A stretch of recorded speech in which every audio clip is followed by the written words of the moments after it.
Week 3 in the NFL, and it is time to help you set your waiver wire in the world of fantasy football. Here to help us with that, Sports Illustrated fantasy and betting analyst Jennifer Piacenti. And Jen, we had a lot of injuries in Week 2.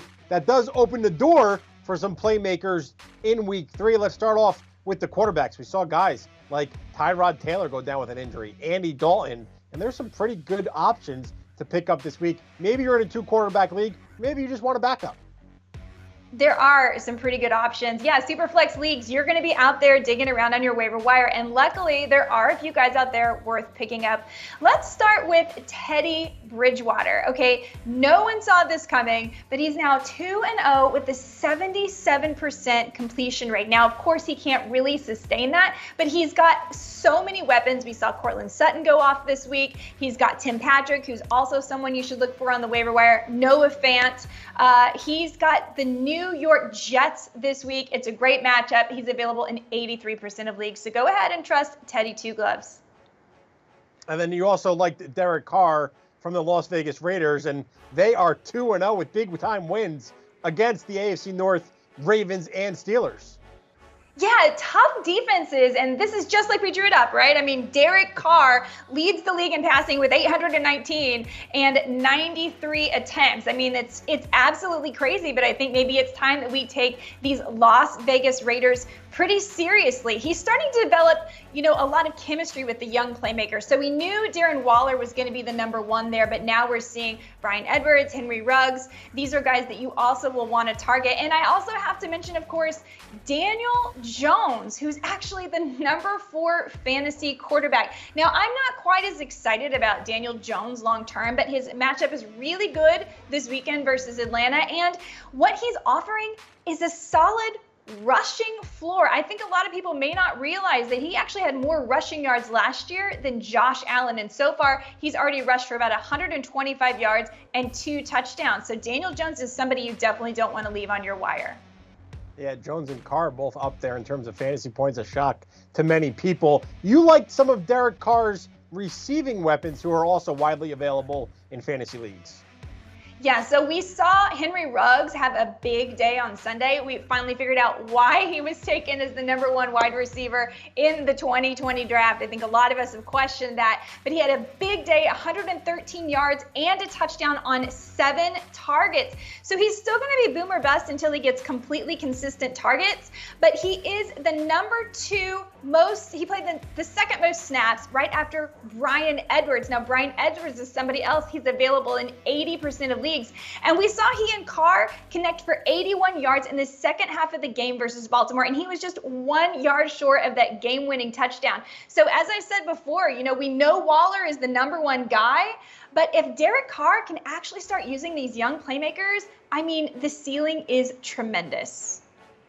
Some other wide receivers that you were looking at, Rondale Moore, the rookie for the Arizona Cardinals. And when I was watching the game this week, I had to remind myself that Moore wears number 4. So Moore wears 4, because otherwise I was like, who the hell is this number 4 catching passes? Rondale Moore, he looked great. He looked great, and he's a yards after catch monster. Now, here's the catch with Rondale Moore. He had a huge day. 7 of his 8 targets were caught for 114 yards and a score. He's seen 13 targets across the first 2 games of the season. But the thing to bear in mind is he's still way down the list as far as snaps played. So right now it is DeAndre Hopkins, AJ Green, not sure what that's about. Hopefully that changes things. And then Christian Kirk, and then finally Rondale Moore. But the thing is, when Rondale Moore is on the field, there's some kind of a big play, a design play about to happen. So you want a really high ceiling. You don't want to wait too long to get Rondale Moore, because we're talking about a Kyler Murray-led offense, and Kyler Murray has been absolutely explosive all year, not just with his legs through the air, picking up right where he left off last year. He's secretly my QB1. I know that's heresy, not to take Patrick Mahomes, but Kyler Murray's my guy.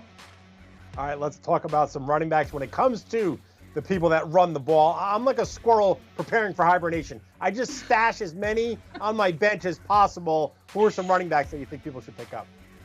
So if he's still available, and likely he is because he's actually available in 50% of leagues, which is unbelievable to me. I think it's time to make a claim for Tony Pollard, and not just if you're the person that's rostering Ezekiel Elliott. He actually had a bigger day than Ezekiel Elliott on Sunday.